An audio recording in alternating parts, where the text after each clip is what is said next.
Olá, amigos e amigas da internet, irmãos e irmãs de Deus Espírita. Sejam muito bem-vindos para mais um vídeo do nosso canal NEP Grupo Socorrista Emmanuel. Eu sou Marcos, voluntário do Grupo Socorrista Emmanuel, ligado à Aliança Espírita Evangélica.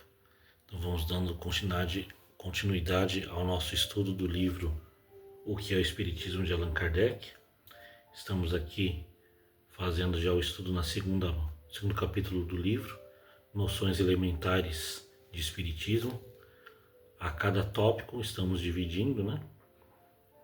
Hoje é a quinta parte que estamos fazendo desse estudo e vamos aqui ver dois tópicos: escolha dos médiuns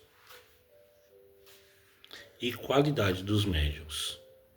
Então, conforme cada item, caso houver necessidade, eu faço os comentários. Se não, vamos continuando com a leitura. Então, vamos iniciando aqui com os escolhos dos médiuns. Escolhos no sentido de as dificuldades que os médiuns enfrentam, né? Item 70. Um dos maiores escolhos da mediunidade é a obsessão. Quer dizer, o domínio que certos espíritos podem exercer sobre os médiuns, impondo-se a eles sob nomes apócrifos, nomes desconhecidos, né? E impedindo-os de se comunicarem com outros espíritos. É ao mesmo tempo um escolho para o observador novato e inexperiente que, não conhecendo os caracteres do fenômeno, pode ser enganado pelas aparências, como aquele que, não sabendo medicina, pode se iludir sobre a causa e a natureza de um mal. Se o estudo prévio, nesse caso, é útil para o observador, ele é indispensável para o médium no sentido que lhe fornece os meios de prevenir um inconveniente que poderia lhe ter consequências deploráveis. Por isso, não nos parece demasiado recomendar o estudo antes de se entregar à prática. Livro dos Médiuns, capítulo 23. Então, antes de qualquer prática mediúnica, principalmente aqueles que estão iniciando, tem que ter o estudo. Então, por isso que quando alguém vai se iniciar na doutrina espírita, no caso das casas da Aliança Espírita Evangélica, né? Vai se fazer o estudo ali, primeiro, da iniciação espírita, passa pelo processo da reforma íntima, nas escolas de aprendizes do Evangelho, e em determinado ponto da escola, o aprendiz ali, já indo para um grau de servidor, ele faz o ingresso no curso de médios, aprendendo toda a parte teórica primeiro, para depois iniciar a parte prática. Então, tem que ter um cabedal de conhecimento, né? Para poder adentrar no plano espiritual, para não ser enganado, para não ser o joguete dos espíritos inferiores. 71. A obsessão apresenta 3 graus principais bem caracterizados: a obsessão simples, a fascinação e a subjugação. No primeiro, o médium tem perfeita consciência de que não obtém nada de bom e não se ilude sobre a natureza do espírito, que se obstina em se manifestar por ele e do qual tem o desejo de se desembaraçar. Esse caso não oferece nenhuma gravidade, não é senão um simples desgosto, e o médium a ele cede por deixar momentaneamente de escrever. O espírito, cansando-se de não ser escutado, acaba por se retirar. A fascinação obsessiva é muito mais grave, no sentido de que o médium se ilude completamente. O espírito que o domina ganha sua confiança ao ponto de paralisar seu próprio julgamento na análise das comunicações e lhe faz achar sublime as coisas mais absurdas. O caráter distintivo desse gênero de obsessão é de provocar nos médiuns uma excessiva suscetibilidade, de levá-lo a não achar bom, justo e verdadeiro senão o que ele escreve, a repelir e mesmo tomar pelo lado mau todo conselho e toda observação crítica, a romper com seus amigos antes de convir que está enganado, a ter inveja de outros médiuns, cujas comunicações são julgadas melhores que as suas, a querer se impor nas reuniões espíritas, das quais se afasta quando não pode aí dominar. Chega, enfim, a sofrer uma tal dominação que o espírito pode compeli-lo aos meios mais ridículos e os mais comprometedores. Então, aqui nos 3 casos de obsessão, falou de 2, né? Obsessão simples, que antigamente falamos de encosto, que é aquele espírito que incomoda, mas através da prece, né? Das práticas aí da prece, da oração, do evangelho no lar, ele se afasta. A fascinação é um caso mais grave, onde o espírito realmente ele age ali no orgulho, na vaidade do médium, ele achando que ele é melhor que os outros e a pessoa não consegue ver que está fascinada. Então acha que os outros estão com inveja dela e acha que ele é a melhor pessoa do mundo, né? Está totalmente dominado pelo espírito obsessor. 72. Um dos caracteres distintivos dos maus espíritos é de se imporem. Eles dão ordens e querem ser obedecidos. Os bons não se impõem jamais. Eles dão conselhos e, se não são escutados, se retiram. Disso resulta que a impressão dos maus espíritos é quase sempre penosa, fatigante e produz uma espécie de mal-estar.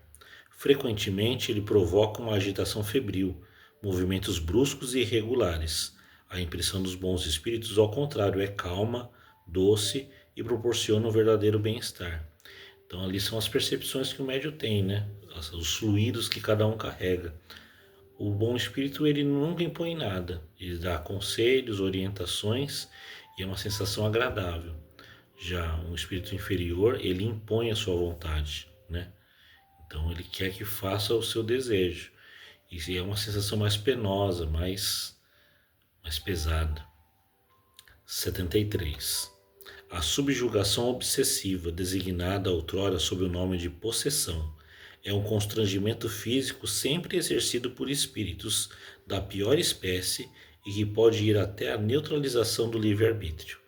Ela se limita frequentemente a simples impressões desagradáveis, mas provoca algumas vezes movimentos desordenados, atos insensatos, crises, palavras incoerentes ou injuriosas, as quais aquele que dela é objeto compreende por vezes todo o ridículo, mas da qual não pode se defender.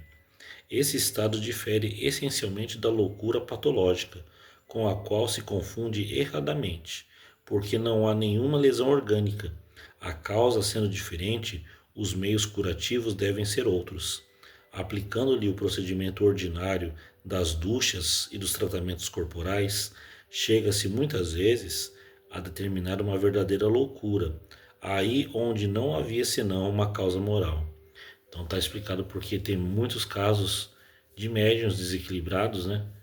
Que a família não sabia e se internava nos hospícios, nos manicômios, que usava esses tratamentos que machucavam a pessoa, as duchas, os choques elétricos, até a lobotomia, né? A lavagem cerebral, onde fazia que a pessoa perdesse até a consciência.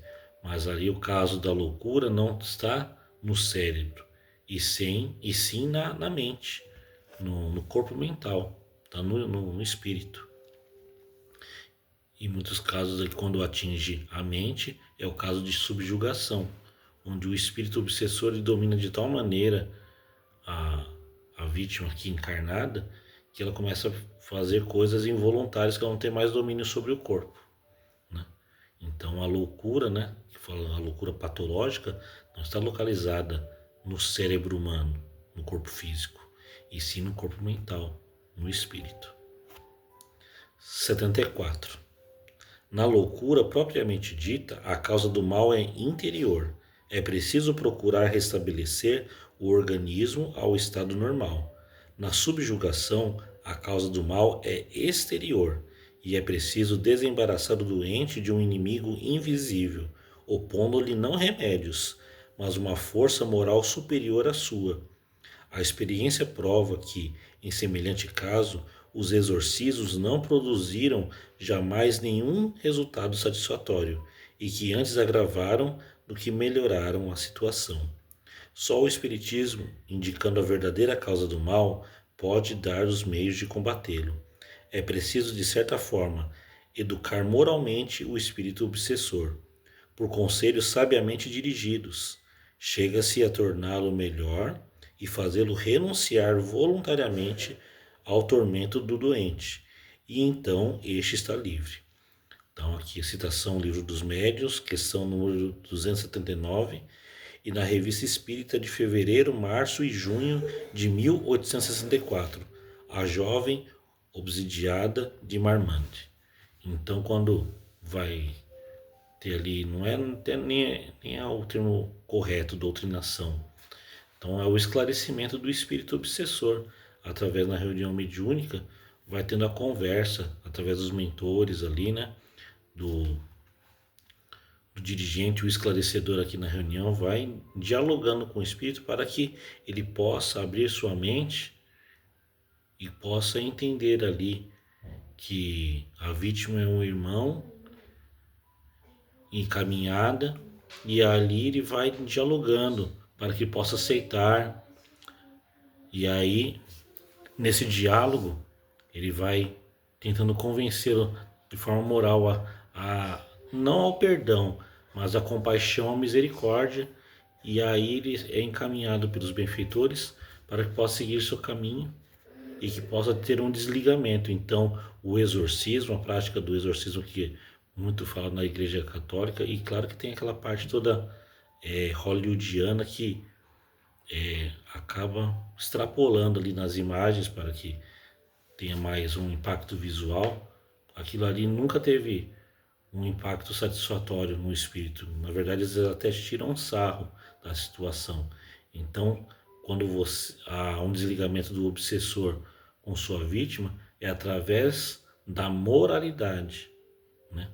Na questão moral, para que ele possa ser tocado nos seus sentimentos, em que aquela onda de ódio, de vingança, se rompam e ele possa seguir seu caminho para a sua evolução. 75. A subjugação obsessiva, ou mais ordinariamente, é individual, mas quando uma falange de espíritos maus se abate sobre uma população, ela pode ter um caráter epidêmico. Foi um fenômeno desse gênero que ocorreu ao tempo do Cristo. Só uma poderosa superioridade moral podia domar esses seres malfazejos, designados então sob o nome de demônios, e devolver a calma às suas vítimas. Aqui está uma nota de rodapé do livro. Uma epidemia semelhante castigou por vários anos uma aldeia de Haute-Savoie. Isso aqui pedindo para ver esse item na Revista Espírita de abril e dezembro de 1862, janeiro, fevereiro, abril e maio de 1863. Os possessos de Morzines. Então pode ter uma obsessão coletiva, como está dizendo aqui, né? Então esses casos estão mais esclarecidos pormenorizadamente na Revista Espírita. 76.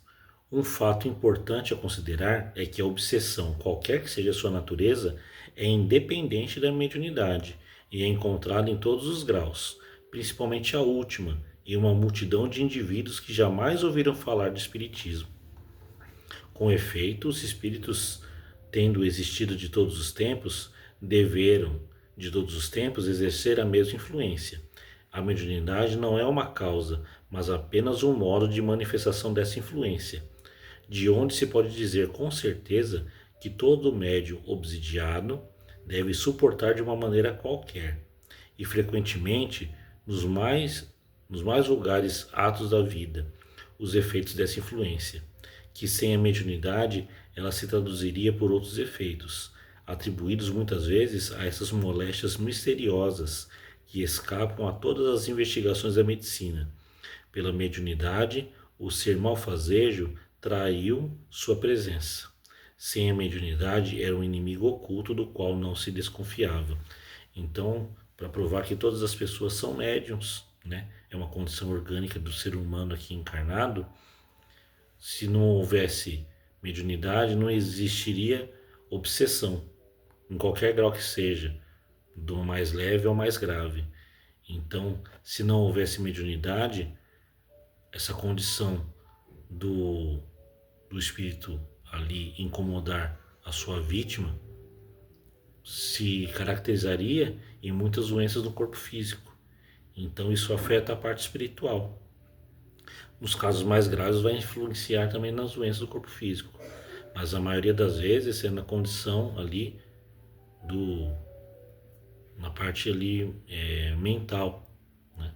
Atinge a mente e muitas vezes depois vai causar impacto no corpo físico, mas nada do que orações, preces, vibrações, prática no Evangelho no lar, leituras edificantes, mudança de vibração, passa que esses espíritos obsessores se afastem. Então nada que você faça uma prática contínua, o ato de fazer coisas boas, leituras boas, meditação, preces diárias, evangelho no lar, frequentar no caso a casa espírita, fazer fazer um tratamento na assistência espiritual, tomando passes para reequilibrar, frequentando, fazendo obras de caridade, ajudando as pessoas, tudo isso faz com que os espíritos obsessores se afastem, que é as práticas que afastam eles. 77. Aqueles que não admitem nada fora da matéria não podem admitir uma causa oculta, mas quando a ciência tiver saído da rotina materialista, ela reconhecerá na ação do mundo invisível que nos cerca e no meio do qual vivemos, uma força que reage sobre as coisas físicas, tanto quanto sobre as coisas morais. Esse será um novo caminho aberto ao progresso e a chave de uma multidão de fenômenos mal compreendidos. Então, aquilo que eu falei, né? A ciência materialista não consegue entender, mas tudo isso vai ser explicado quando aceitar a questão da espiritualidade, que está além do mundo visível, que o materialista só acredita naquilo que vê, está além da matéria. 78. Como a obsessão não pode jamais decorrer de um bom espírito, um ponto essencial é o de saber reconhecer a natureza daqueles que se apresentam. O médium não esclarecido pode ser enganado pelas aparências. Aquele que está prevenido espreita os menores sinais suspeitos, e o espírito acaba por se retirar quando vê que nada tem a fazer.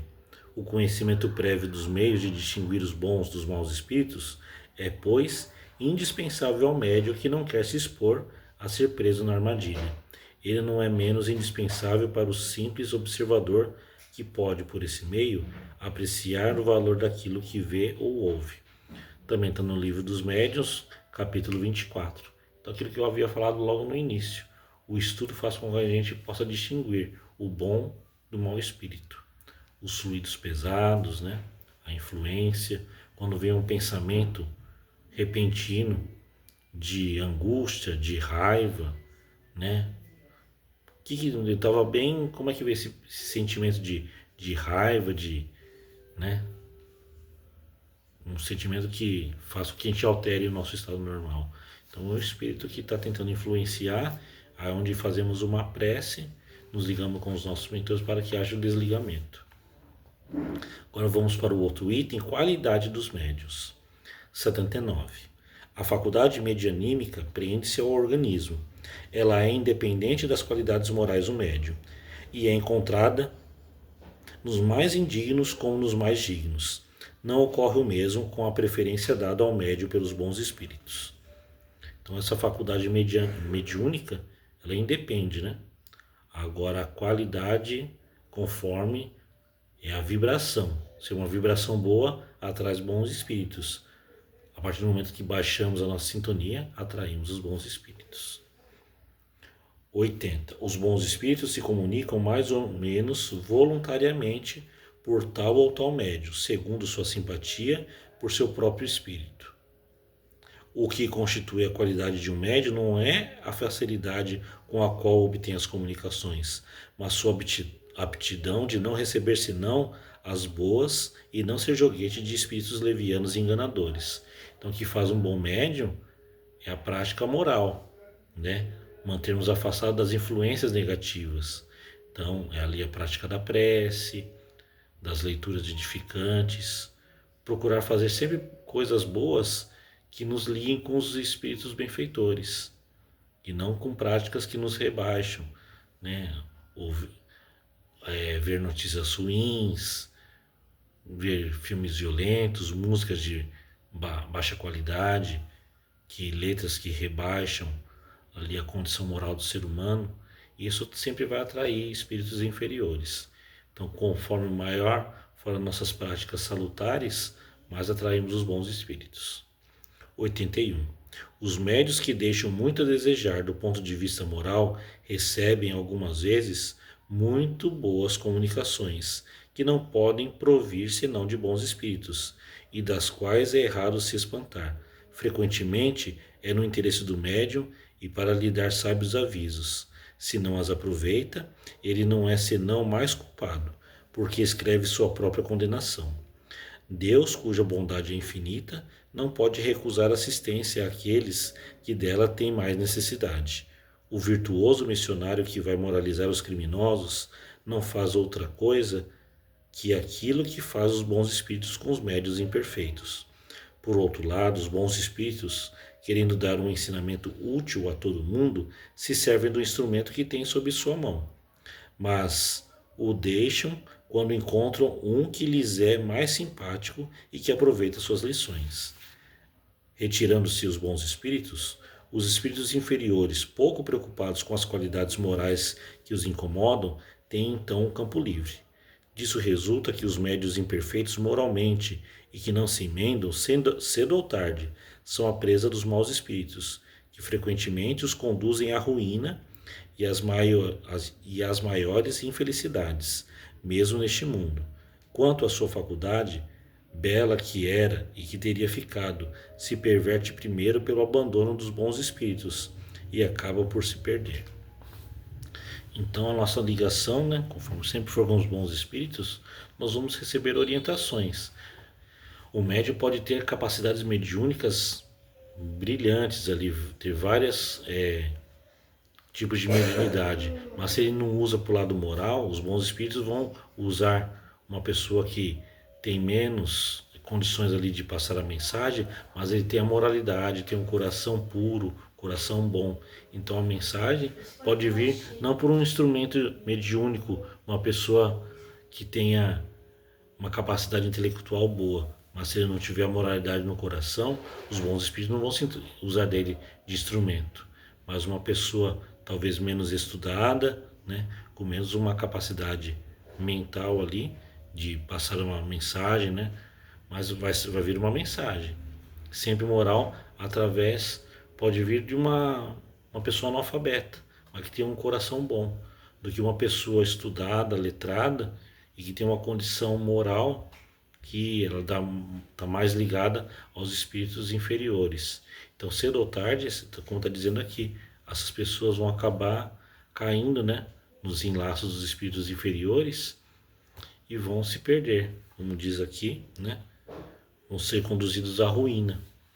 Muitos vão ser, mexe ali com orgulho, com a vaidade, então vão usar práticas que vão distanciar dos bons espíritos e essa pessoa vai ter consequências bem desastrosas na vida.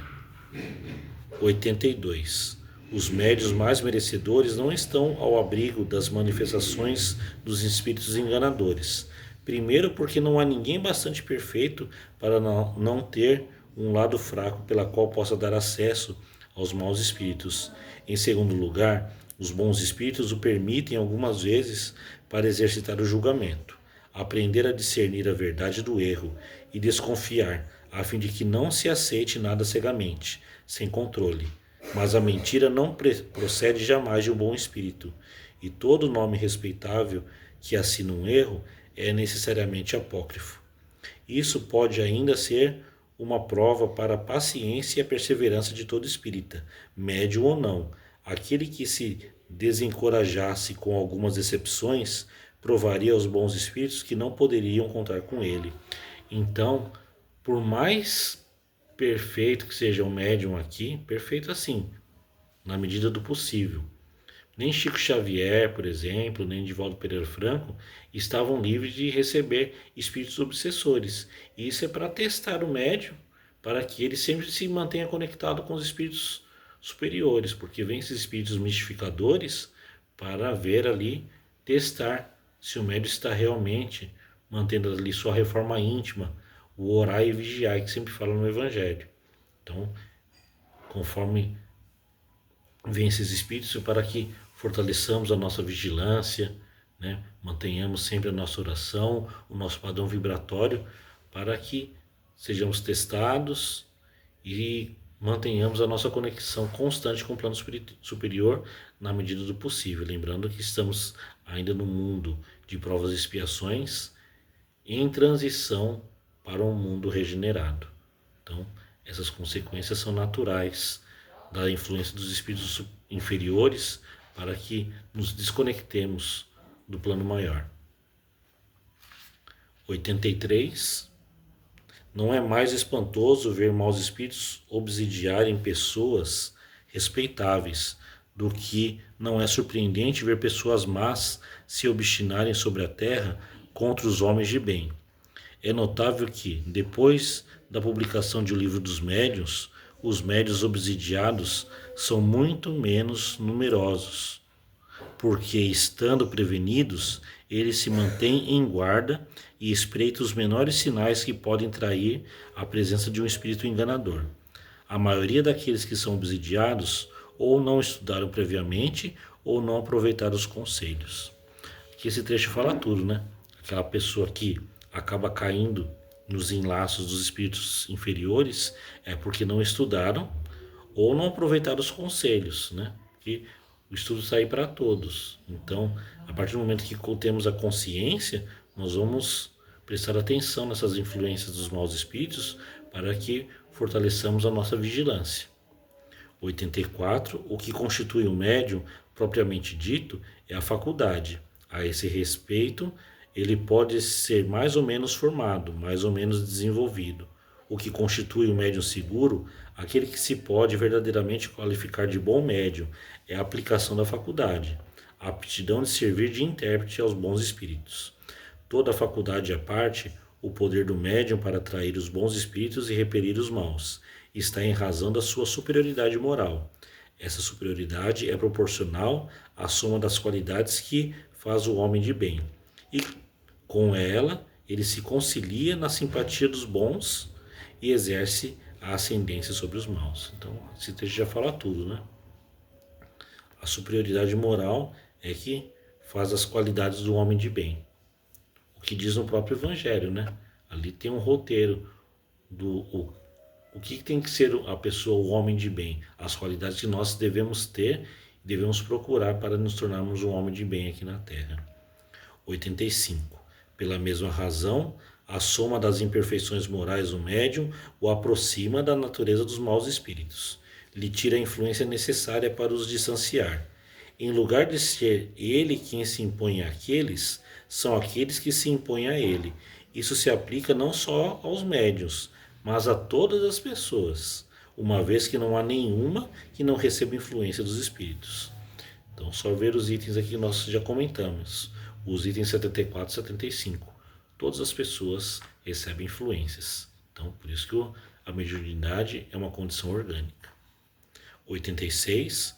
Para se imporem ao médium, os maus espíritos sabem explorar habilmente todos os defeitos morais.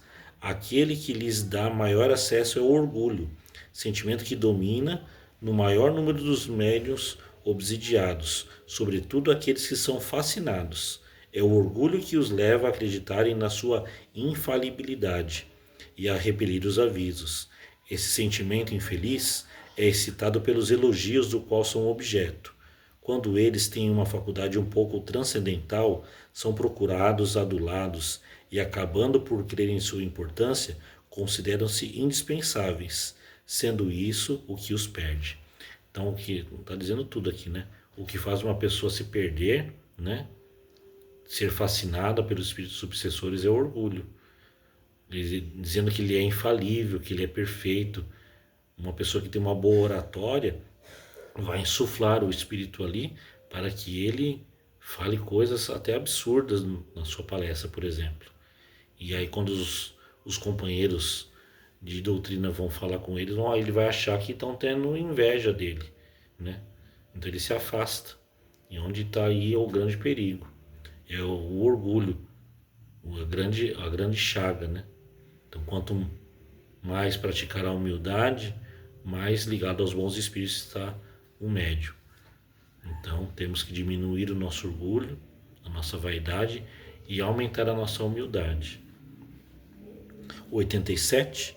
Enquanto o médium imperfeito se orgulha dos nomes ilustres, ou mais frequentemente apócrifos, que levam às comunicações que ele recebe e se considera intérprete privilegiado das forças celestes, o bom médium não se crê jamais bastante digno de tal favor, tendo sempre uma salutar desconfiança da qualidade daquilo que recebe, não se confiando ao seu próprio julgamento.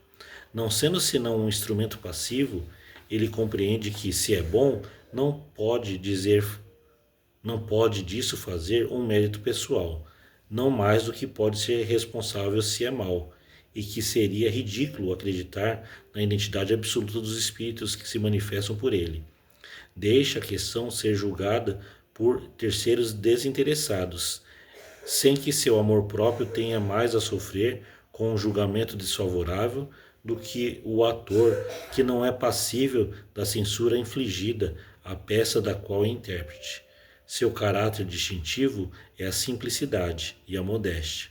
É feliz com a faculdade que possui, não para dela se envaidecer, mas porque lhe oferece um meio de ser útil, o que faz voluntariamente quando lhe surge a ocasião, sem jamais melindrar-se se não é colocado em primeiro plano. Os médiuns são intermediários e os intérpretes dos espíritos. Cabe, pois, ao evocador e mesmo ao simples observador poder apreciar o mérito do instrumento.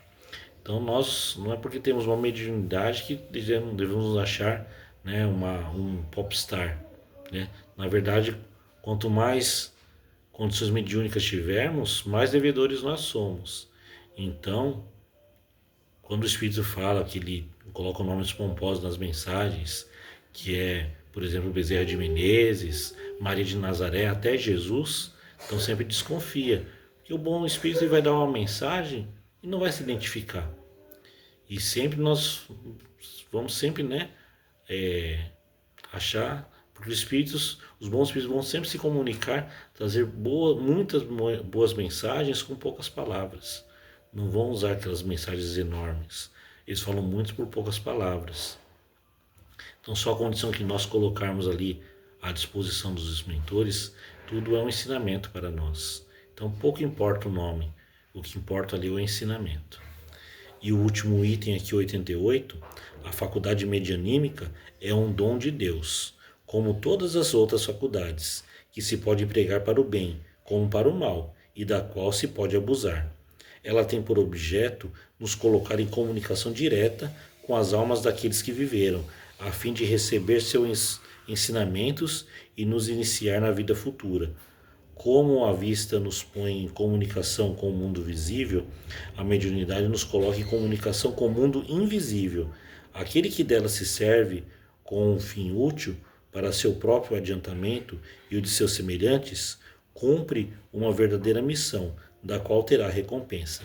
Aquele que dela abusa e a emprega em coisas fúteis, ou no objetivo do interesse material, a desvia do seu fim providencial, suportando disso, cedo ou tarde, as consequências, como aquele que faz o mau uso de uma faculdade qualquer.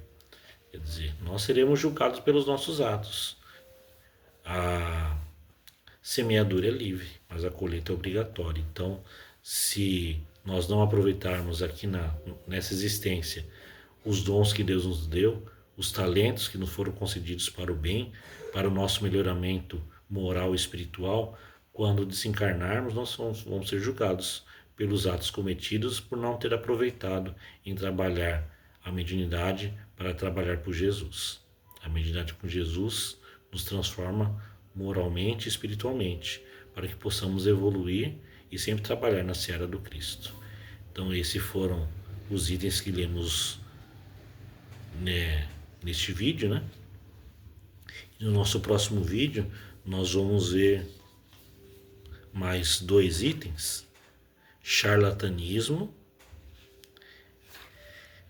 Dá para ver 3 itens, na verdade: charlatanismo, identidade dos espíritos e contradições. Então vamos agradecendo a Deus nosso Pai, a Jesus nosso Mestre, por mais esse estudo, e que possamos, se for da vontade do Pai, continuar o nosso estudo do livro O que é o Espiritismo, para aprendermos cada vez mais e trabalhar por Jesus e para a nossa transformação moral e espiritual. Que assim seja, graças a Deus e graças a Jesus.